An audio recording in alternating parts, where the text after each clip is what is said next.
Coogs house. Milos Uzan speaks, and it does not sound like good news for his future in red and white. This is Locked on Coogs.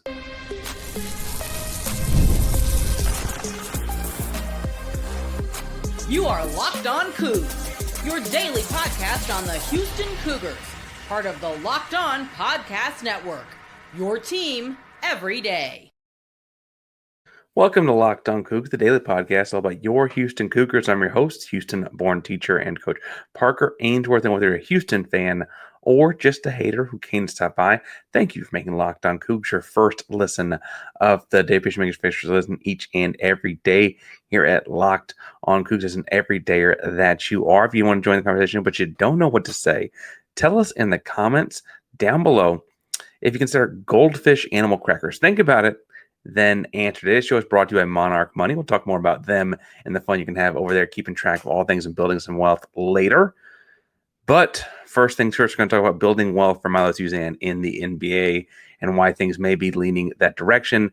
Also, talk some about the college football playoff and the shift that is bringing and how they're going to impact the Big 12 and Houston. Third and final segment, we'll also talk about baseball and the quarterfinals versus TCU, what the future holds for those Cougs. But first and foremost, Milos Uzan had a workout with the Golden State Warriors on Thursday, May 22nd. He has until May 28th to withdraw from the NBA draft if he wants to. And frankly, after speaking to the media, part of their workout process was a quick couple of questions from their presser.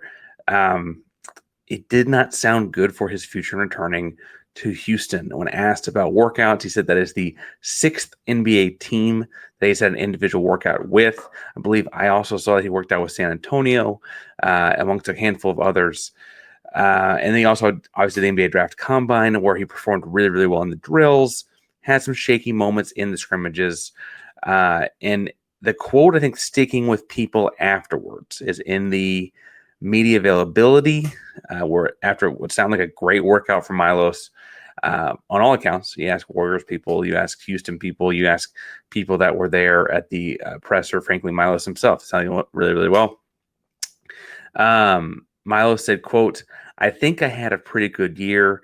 I would say that's what's kept me towards the NBA is just how I've been doing in these workouts." And he continued to talk about it as if he was staying. Now, obviously, in a media availability hosted by the Warriors after their workout, he's not going to be like, "Dude, I'm out of here. I'm coming back to you." That would not be a very wise move by him. So I don't mean to say that this is a definite for sure thing, but it did seem to be a very genuine moment for Milos, the Las Vegas native, who transferred into Houston a little over a year ago at this point. Maybe actually it was probably close to a year ago at this point. And he obviously helped Houston go from 4-3 in November all the way to a national title game, 65 seconds from national championship, as we said before. And he really did have, I think, a better year than people want to give him credit for. They think about the other guards that have come through Houston, Ladigi Giroux, before him, you go back to Corey Davis, right? Obviously, Galen Robinson at the early part of the Sampson era, Jamal Shead immediately preceding Milos. We think of like these dominant point guards. Jamal Shead had fantastic NBA rookie year, right? We think about that's what it's got to look like in Houston. But Milos had, he won Houston a lot of games, namely things like the Arizona Big 12 championship game, the conference championship game. He had tremendous performances in the Sweet 16 and Elite Eights, not just the game winner, I should say, against Purdue, but had a big-time performance earlier in that throughout the rest of that one as well. He guarded some pretty high-level point guards throughout the NCAA tournament, and while you can criticize his offensive performances in San Antonio Final Four championship game, he did have to cover some pretty talented guards on both of those teams as well. He is defensively a great guard for the NBA, 6'4" or 6'3" and change when you put the shoes on. Long arms, athletic, quick, shifty. And then he has good instincts defensively. He obviously honed those a lot in Houston. And then he, as far as other NBA things go, he is an elite shooter. I kind of assumed people would want to see him do it over more than one season. His shooting numbers in Houston were markedly better than they were in Oklahoma. Some of that is system and fit, some of that is development. I think both deserve credit there, right? But after listening to him talk about how well he's done these workouts and how that's got him still leaning towards the NBA, again, it was a post workout with the Warriors thing that he's not going to, openly tell them he's leaving, but the genuineness of it, the tone of his voice, the body language with which he was talking, this did not feel like a guy entertaining the idea to come back to school. And I know I've been kind of thinking logically about like, well, if you're a mid-second round pick, that's not necessarily guaranteed money. You have to have some sort of an agreement with the club. Golden State, for instance, has the 41st pick in the NBA draft, and he'll never come out and say, well, I got an agreement with Golden State or anything like that. But 41 is kind of at that fringe where you see teams like, hey, if you're still available here, we'll take you. Trust us on this. And an agent will kind of gather a few of those and present a case to their client like, hey, look, we got several teams saying this. We know we won't fall farther than this spot, right? With the Warriors in particular, I used to do amateur stuff with the NBA a lot more, but the Warriors would be a great fit for him as a bench guard. They would like the way they played that Bazemski guy, the way they rotate that bench shooting third guard in a lot. Frankly, he'd be a really great defensive piece for them too. He does a lot of things for them. He's also, again, he's NBA size, which is a big part of all of this. And for what it's worth, I think he'd be right fit in San Antonio as well. He could shoot off of Wemby actions and all that kind of stuff, and be a great off guard for catch and shoot opportunities with De'Aaron Fox. He also, if he needed to run the show and have De'Aaron Fox the opposite, he could do that as well. He does great in the two-man game when Benyama being that guy in San Antonio, right? And so I do think that things are trending that way. Do I think Houston's in trouble? No, right? We'll do a full show on this, I'm sure, as soon as the official announcement comes either direction out of Milos Uzan. And frankly, I still am not sure this is 100%. I think just as of Thursday afternoon, it was looking like he's feeling like going pro, right? I feel fairly confident that while Houston might take a couple more lumps in November, they're still going to finish the season as high as we think they are. The Kingston Fleming learning curve might happen a little faster. I imagine he gets to start at point, Pop Isaacs at the 2, and then Isaiah Harwell and Mercy Miller coming off the bench at other guard spots. Emmanuel playing the third starting backcourt spot. And then, as I projected here before, I'll pull this up for the video audience, the folks home know. I'll make sure we talk through it. I still think that Isaac starts at the 2, Fleming's at the 1, Emmanuel Sharp at the 3, Sinak at the 4, center being JoJo Tugler. Then you see a rotation of guards coming in after that, being some form of maybe get Popeyes at the point guard minutes or not, maybe get some of Cordell Jefferson. But I think Mercy Miller, Isaiah Harwell, Chase McCarty kind of rotating those other guard spots. You could see them even go small, maybe with McCarty at the 4 or Harwell at the 4, because they're both 6'6", 6'7" kind of guys. And then Jacob McFarland as a backup big. Khalifa Sacco. I think the more I talk through people about what his development track looks like, he may be impactful there too in the backup big spot. So a lot of things going well for the Cougs. And again, they may take some lumps in November. There's still a team that's going to be competing to win the Big 12. And while they only play 18 games, they can't go 19-1 anymore. I do think they're going to have a real legitimate chance to win the conference all over again, even without Uzan. And then obviously you bring Uzan back. They got that's a good chance they won to be preseason and hold on to number one spot from like start to finish the season. I will say that those lumps in the season will be expected if Uzan's not there, but I still don't think that there's any reason to drop that team out of the top couple spots in the country if you're looking at what next season will look like as a whole. So we'll be following that more. Obviously, we've been following that fairly closely every single time something new pops up. It is, again, Thursday, May 22nd, he's with the Warriors working out. He has until May 28th, which is the middle of next week, to officially and formally declare what he's doing. I imagine we'll hear some sort of declaration in the early part of the week. I will say the farther this goes, the more it feels like to me he's leaning like the pros, because he's taking more workouts, taking more calls, and all of that. Some guys are just ready to move on past what college basketball is. And for what it's worth, if someone were to tell Milos Uzan, yeah, you're kind of a mid-second round pick, but I don't know what you could do to move yourself up next year. It might just be time to go ahead and go get that part of your life started, right? So we're breaking those kinds of things down at Locked On Cougs whenever the latest happens. I want to jump into talking some more about what is coming next in college football and how they're going to back the Houston Cougars as well. Before we get to any of that, today's show is brought to you by our buddies over at Monarch Money, because you heard checking bank account, you wonder, where did all of that money go? Okay, we've all had that happen a couple times, eating out, shopping online, entertainment, buying some Final Four swag, maybe more than you thought you needed. Whatever the case may be, Monarch Money is there to help you keep track of everything. It's your personal CFO, full visibility control over all of your finances. You can track your accounts, investments, spending all in one place.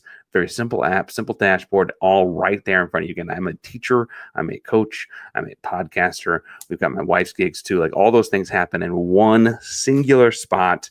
You see it all coming in, all going out, wherever it's going out to.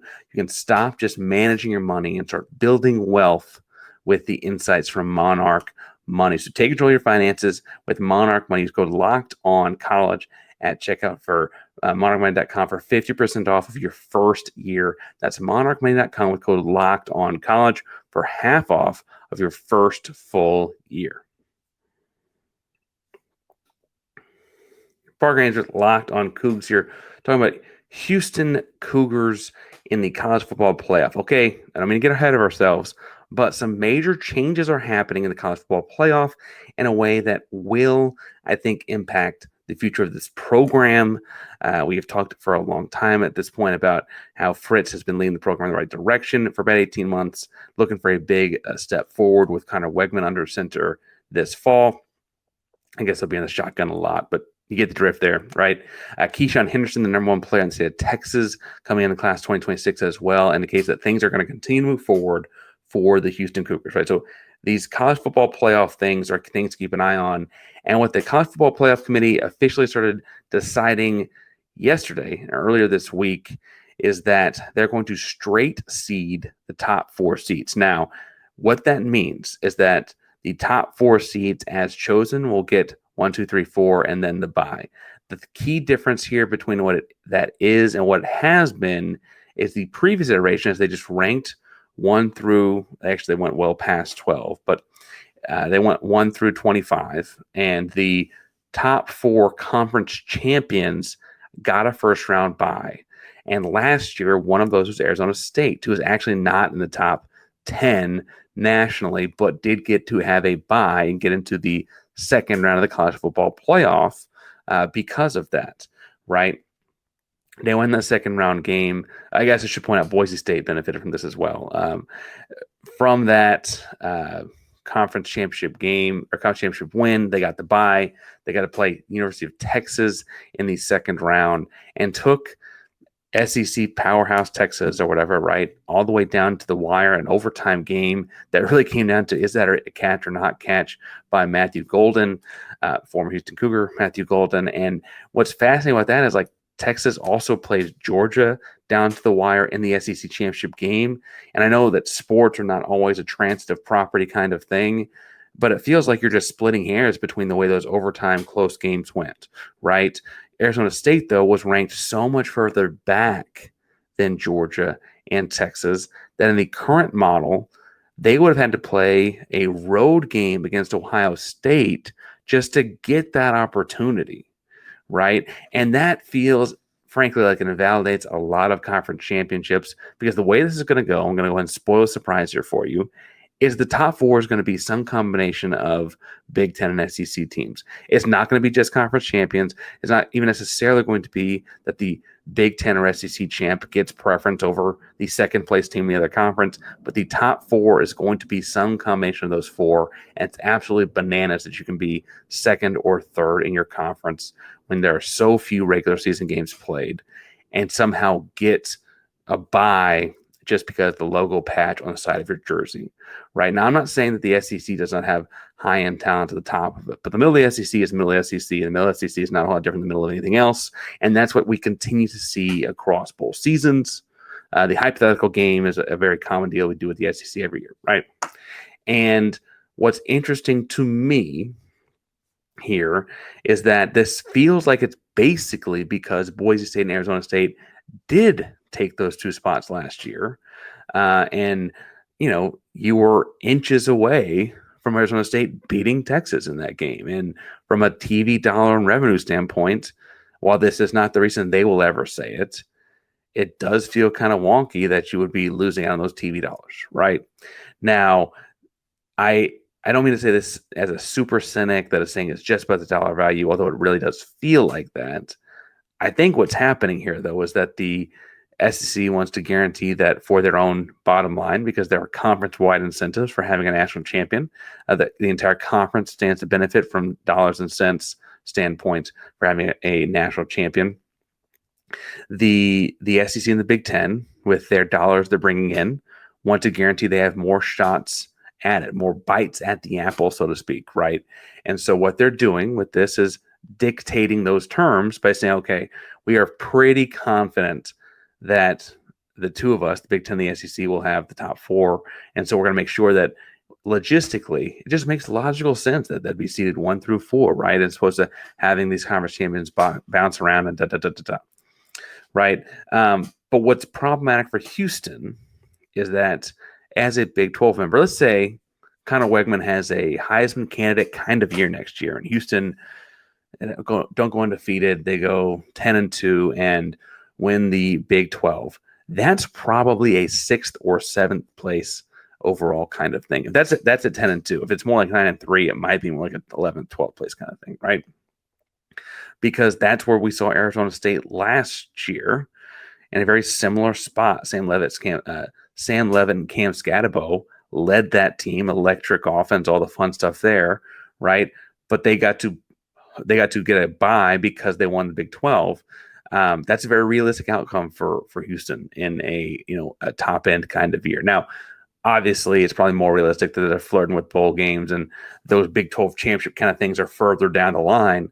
But you got to think like that when they start setting these rules, because that's what it's going to be like when you get there, right? And this only stands to benefit those big names, big brands, whether it's making the March Madness tournament, whether it's making it into this as an at-large team. We're seeing that over and over again, having the big brand is at times as important as having the good team. And so we're seeing how that's going to play out with this. It's going to lead to them getting buys and potentially Big 12 teams getting hosed and having to go on the road as a conference champion. I guess theoretically you could convince me that if you could guarantee that a conference champion was going to at least get to host a first round playoff game if they did not earn a bye, maybe you could talk to me about the revenue of hosting a playoff game or something. It still does not feel like the same kind of bite at the apple, so to speak, right?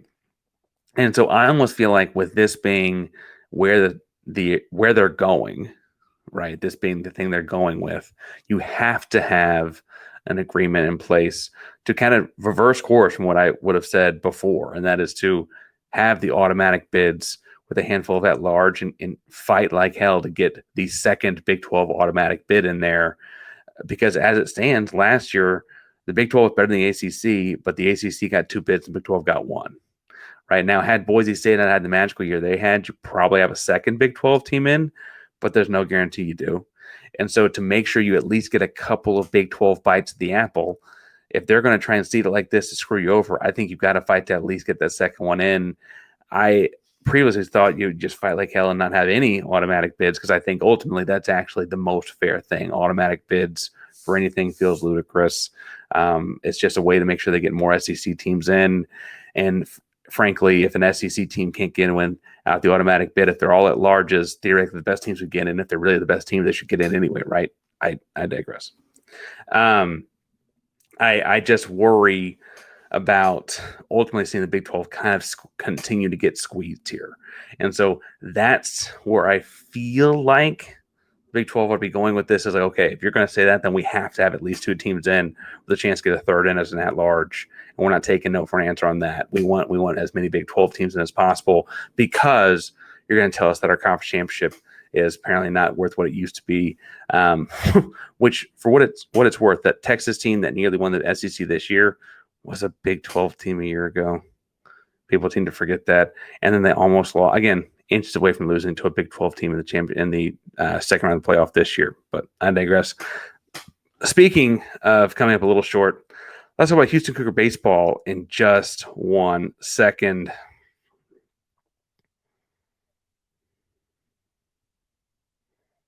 Part Ranger the Locked On Coogs here, and we said we would not get out of here without giving an update on Houston Cougar baseball, who saw their season end in the wee hours of Friday morning.